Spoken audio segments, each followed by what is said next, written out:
Hello everyone, welcome to my channel. आज हम पढ़ने वाले हैं चैप्टर 5 जो हमारा है अर्थमेटिक प्रोग्रेशन। और हम ये जानेंगे कि अर्थमेटिक प्रोग्रेशन क्या होता है और उसका इंट्रोडक्शन क्या है। चलो हम स्टार्ट करते हैं अर्थमेटिक प्रोग्रेशन।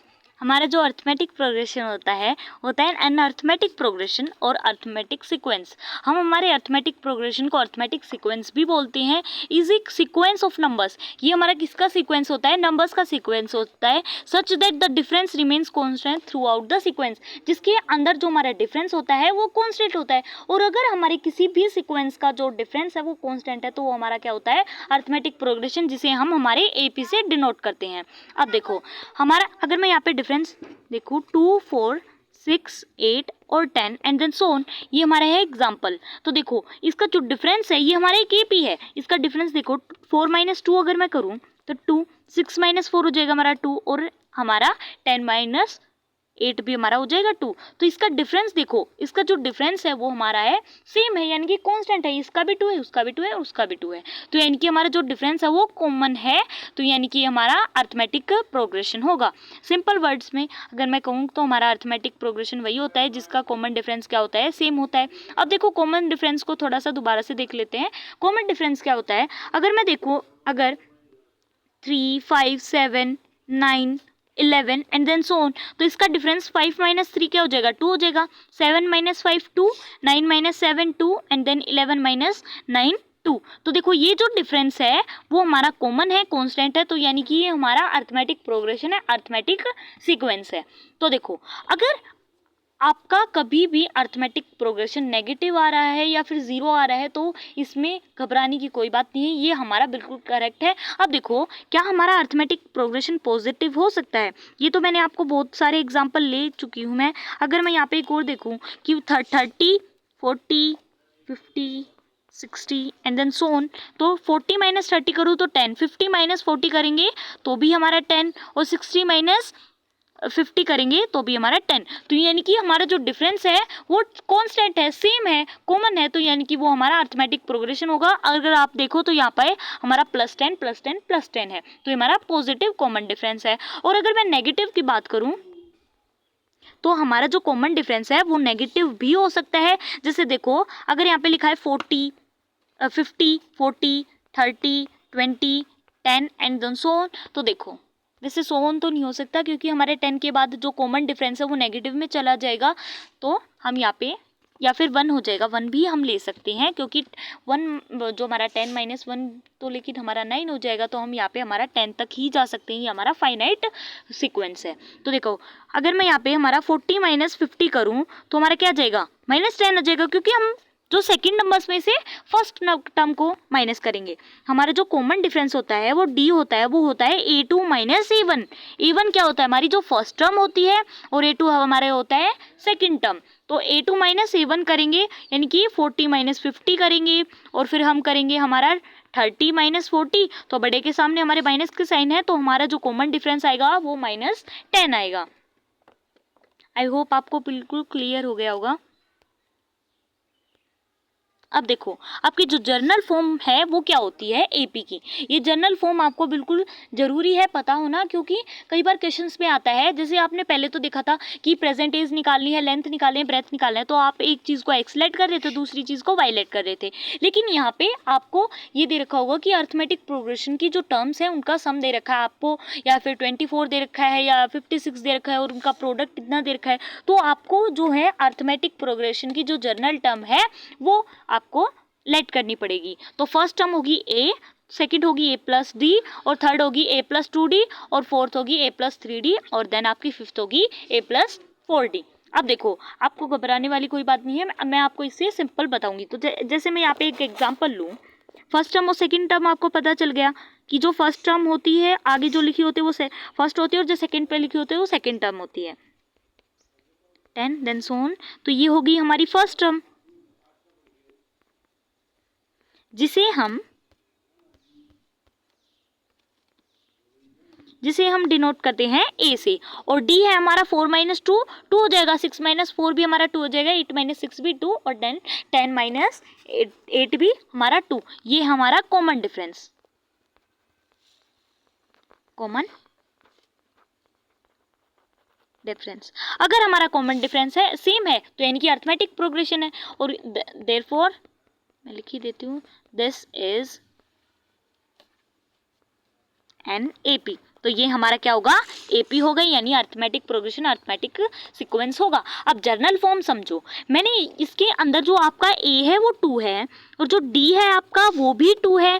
तो अगर आपको सेकेंड टर्म निकालनी है तो आप कैसे निकाल सकते हो। अब आपको यहाँ पे लग रहा होगा कि 2 जो कि ए है और इनटू में आपको क्या करना पड़ रहा है, 2 करना है, या फिर आप मान सकते हो प्लस में आपको क्या करना पड़ रहा है, 2 करना पड़ रहा है। तो सेकंड टर्म आपकी क्या आ रही है, 4 आ रही है। और देन आपको 4 के अंदर 2 प्लस करना है पड़ रहा है, तो आपकी क्या आ रही है, 6 आ रही है। 6 + 2 आपकी 8, 8 + 2 आपकी 10। तो यानी कि आप क्या कर रहे हो, ए प्लस डी कर रहे हो। ये तो हो गया आपका फॉर्मूला। लेकिन ये है आपका सिंपल जो आप हमेशा से यूज करते आ रहे हो। लेकिन आपका क्या है, जो अर्थमेटिक प्रोग्रेशन है उसके अंदर आपका है ए फर्स्ट टर्म प्लस ए प्लस डी, ये आपकी होगी सेकेंड टर्म, ए प्लस 2 डी होगी आपकी थर्ड टर्म। इसके अंदर आपको याद है, ऐसे भी कर सकते हो, अगर आपको सेकेंड टर्म निकालनी है तो डी के आगे 1 आएगा, थर्ड टर्म निकालनी है ए के आगे, डी के आगे क्या आएगा आपका 2 आएगा। तो देखो फर्स्ट टर्म अगर मैं इस फॉर्मूला के से करके दिखाऊं आपको, तो डी है आपका 2, तो फर्स्ट टर्म तो आपको पता है 2 हो गई। सेकेंड टर्म क्या होगी, ए प्लस डी, ए प्लस डी यानी कि 2 + 2 जो कि होगी हमारी 4। और थर्ड क्या टर्म क्या होगी, ए प्लस 2 डी, ए प्लस 2 डी, तो यानी कि 2 × 2 × 2, तो हमारा हो जाएगा 2 + 4, यानी कि हमारा हो जाएगा यहाँ पे 6। तो यानी कि हम इस फॉर्मूला से भी हमारे जो है अर्थमेटिक प्रोग्रेशन की नेक्स्ट टर्म फाइंड आउट कर सकते हैं, जो हमारे सीक्वेंस है। अब देखो आपका जो अर्थमेटिक प्रोग्रेशन है, क्या वो हमारा फाइनाइट हो सकता है, क्या इनफाइनाइट हो सकता है, हो सकता है। अगर फाइनाइट है तो उसका मतलब क्या है, फाइनाइट होता है जो आपका कुछ ही जो है नंबर्स पर सीमित हो, यानी कि जो फिक्स्ड हो, क्या हो, फिक्स्ड हो, जो कि आगे नहीं हो। जैसे देखो अगर मैं यहाँ पे हमारा एग्जाम्पल लूँ, अगर यहाँ पे है आपका, जैसे देखो 1 है, 2 है, 3 है, 4 है और 5 है, ये यहाँ पर हमारा 5 तक ही नंबर है, यानी कि 1 2 3 4 5, इससे आगे हमारा जो है नंबर वो नहीं जा रहा है, यानी कि वो हमारा है फिक्स्ड नंबर है। और हमारा जो इनफाइनाइट होता है वो हमारा, जैसे देखो 1 2 3 4 5 एंड देन सो ऑन, जिसके पीछे डॉट डॉट यानी कि उसका पता नहीं है, जो कि इन्फिनिटी तक जाता हो, जिसका पता नहीं है कि वो कहाँ पर हमारा ख़त्म है, सीमित है, यानी कि इन्फिनिटी तक है, तो हमारा क्या होगा, इनफाइनाइट अर्थमेटिक प्रोग्रेशन। जैसे एक और एग्जांपल लूँ मैं, 2 4 6 8 एंड देन सो ऑन, इनका कॉमन डिफरेंस हमारा सेम है, तो ये हमारा अर्थमेटिक प्रोग्रेशन होगा। और एक और चीज़ मैं आपको बताना चाहती हूँ कि लास्ट टर्म क्या होती है हमारी एपी की। वैसे तो हम लास्ट टर्म को EN या फिर AM से डिनोट करते हैं, लेकिन 99% हमारे जो जितना भी हम यूज़ करते हैं, हमारी जो लास्ट टर्म है उसको हम बहुत ज़्यादा बार क्या बोलते हैं, L बोलते हैं। हमारी जो लास्ट टर्म होते हैं उसे हम L बोलते हैं। आगे भी मैं आपको बताऊंगी हमारा एक फॉर्मूला के अंदर। तो देखो अब आपको पता होना चाहिए कि nth टर्म ऑफ एपी क्या होती है, कैसे फाइंड आउट होती है। ये आपका बहुत इंपॉर्टेंट है, ये आपका क्वेश्चन 100% आता है और हर क्वेश्चन के अंदर आपका यूज़ होता है। तो देखो सबसे पहले आपको अगर इस फॉर्मूला को याद करना है तो इतना ज़रूरी नहीं है इसे याद करना, इसे समझना ज़्यादा ज़रूरी है। क्योंकि देखो ये फॉर्मूला कैसे आया, अगर आपको इसे देख के लग रहा है कि ये तो हमारा नया फॉर्मूला, नया बिल्कुल भी नहीं है, ये हमारे एक दूसरे से बिल्कुल रिलेट कर रहे हैं। अगर आपने देखा हो कि अगर मेरे को 8th टर्म निकालनी है एपी की, तो मैं क्या करती हूँ, मैंने आपको बताया था एन कहाँ पे आता है, an बताया था मैंने आपको कि an क्या होता है।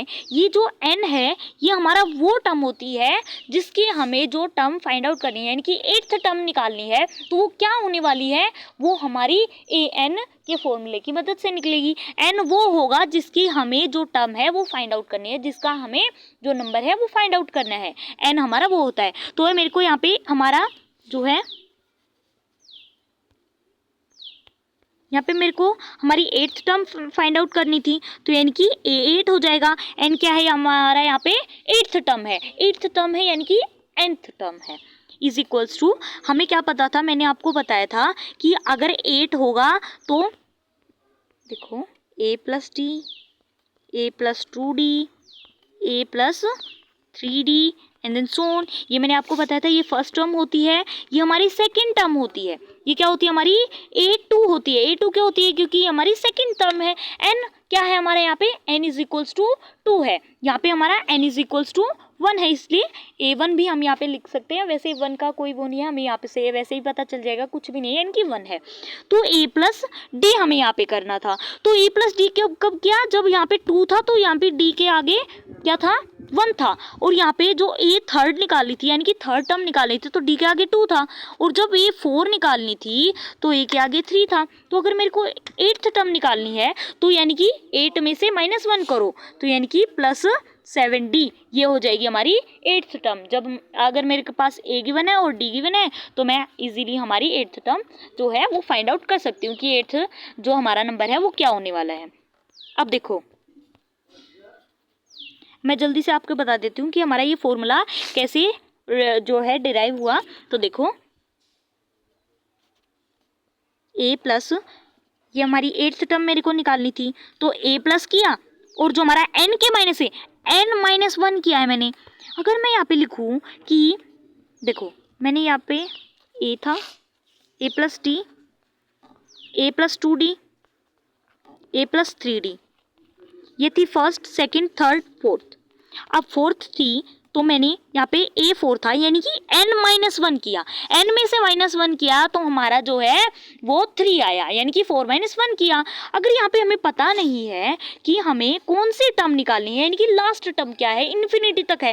मैंने आपको क्या बताया था, इन्फिनिटी अगर होगा तो हम उसे an से भी करते हैं l से भी करते हैं। अगर मैं यहाँ पे हमारा an निकालूं तो मेरे को पता नहीं है कि हमारी nth टर्म क्या है, कौन सी टर्म पूछी है उसने। अगर 8th टर्म पूछी है तो यानी कि a+7d हो जाएगा, लेकिन अभी पता नहीं है कि कौन सी टर्म पूछी है हमारी लास्ट, यानी कि लास्ट वाली तो उसने टर्म पूछी है, तो यानी कि लास्ट टर्म पता नहीं है कि कौन सी है। तो यानी कि a प्लस n-1, n-1 क्यों किया, क्योंकि यहाँ पे मैंने 8-1 किया था और 8 क्या था यहाँ पे मेरा 1 था, n 8 मेरा क्या था यहाँ पे n था, और यहाँ पे हमारा जो कौन सी टर्म है nth टर्म है तो n-1 हो जाएगा और इंटू d, यही हमारा क्या हो जाएगा फॉर्मूला हो जाएगा। आई होप आपको बिल्कुल क्लियर हो गया होगा।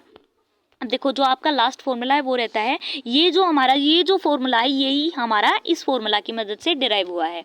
जो हमारा छोटे वाला है ये बड़े वाले की मदद से हमने निकाला है। तो देखो ये फॉर्मूला हमारा तब यूज होगा जब हमारी we have it use it to when the last term given. अगर हमें बोल रखा है कि nth टर्म है हमारी 28 और वो हमारे कौन से नंबर पे आ रही है या फिर वो क्या टर्म है, तो जब हम इसे फॉर्मूला के यूज करेंगे। और अगर हमें गिवन नहीं है कि हमारी लास्ट टर्म क्या है तो हम इस फॉर्मूला का यूज करेंगे। ये है हमारा sum of first n terms of n AP। इससे हम क्या करते हैं, हमारी AP की जो टर्म्स है उनका सम निकालते हैं। आपको गिवन होगा कि मानो जैसे मैं यहाँ पे एक एग्जांपल लेती हूँ, जैसे हमारे यहाँ पे है 5, 10, 15, 20 देन सो ऑन। ये आपका एक AP गिवन है जिसका कॉमन डिफरेंस क्या है, हमारा 10 है, 10, 10, तो यानी कि हमारा AP हो गया। और मेरे को यहाँ पे अगर क्वेश्चन में बोल रखा है कि find out the sum of first 3 term of the AP, तो मैं क्या करूँगी, यहाँ पे हमारा SN का फॉर्मूला लगाएंगे, n/2 2a प्लस n-1d। तो देखो यहाँ पे n कौन सी टर्म फाइंड आउट करनी है हम उसके अकॉर्डिंग लगाएंगे। अगर मेरे को फाइंड आउट करना है कि हमें जो है हमारी 4 टर्म ये वैसे n पता चलेगा आपको। जैसे देखो आपको बोल रखा है कि फर्स्ट 4 टर्म का सम निकालना है तो आपका n होगा 4, और अगर आपको बोल रखा है कि फर्स्ट 3 टर्म का तो 3 होगा और फर्स्ट 2 टर्म्स का होगा तो 2 होगा। तो n की वैल्यू आपकी डिपेंड करेगी आपको कितने नंबर्स का जो है वो सम फाइंड आउट करना है। आपको फाइंड आउट करना है, जैसे मान लो कि जब हमें फर्स्ट 4 टर्म का सम फाइंड आउट करना है तो 4/2 इंटू 2, a है हमारा यहाँ पे 5 प्लस n जो कि है हमारा यहाँ पे n-1। देखो n-1 यहाँ पे मैं अगर 4 n क्या था 4 था, 4-1 करूँगी तो क्या आ जाएगा हमारा 3 आ जाएगा। और इनटू में d क्या है हमारा यहाँ पे, जो d है, अरे मैंने गलत लिख दिया, यहाँ पे हमारा d क्या था 5 था, सॉरी बाय मिस्टेक हो गया क्योंकि मैंने देखा कि मैंने 10 और 20 का ध्यान रखा। तो यहाँ पे आएगा हमारा 5 5 5, और जो हमारा कॉमन डिफरेंस है वो 5 है। तो इंटू में 5 हो गया हमारा, तो 2 2 हो जाएगा, 2 इंटू 5 2 हमारा 10 हो जाएगा, और 5 3 15। तो देखो अगर मैं प्लस करूं तो हमारा 2 इंटू 25, यानी कि हमारी फर्स्ट टर्म का जो सम है वो क्या है, 50 है। और अगर आप करके देखो 5 प्लस 10 क्या, 5 प्लस 15, और 15 प्लस 15 क्या हो जाएगा हमारा, 50 हो जाएगा। फर्स्ट 4 टर्म का बोला है ना, तो प्लस 20 भी करेंगे हम। आई होप आपको बिल्कुल क्लियर हो गया होगा। यही था हमारा जो, एक सेकेंड, मैंने आपको ये भी तो बताया था कि हमारा जो ये फॉर्मूला है ये कैसे डिराइव हुआ है। ये फॉर्मूला डिराइव हुआ है हमारे इस फॉर्मूला की मदद से। अगर मैं यहाँ पे मेरा लिखूँ 2SN is equals to n/2 into 2a plus n-1d।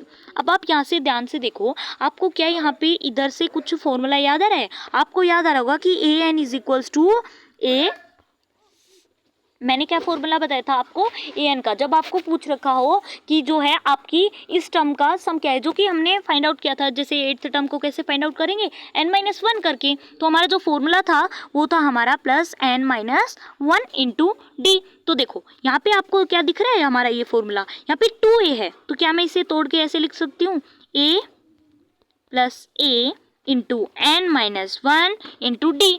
तो यहाँ से मैं यहाँ पे लिख सकती हूँ n/2 a प्लस an। और मैंने आपको बताया था कई बार हम हमारा an को क्या लिख सकते हैं, l भी लिखते हैं। ये फॉर्मूला तभी यूज होगा जब हमारी लास्ट टर्म हमें गिवन होगी। आई होप आपको बिल्कुल क्लियर हो गया होगा। Thank you for watching my video.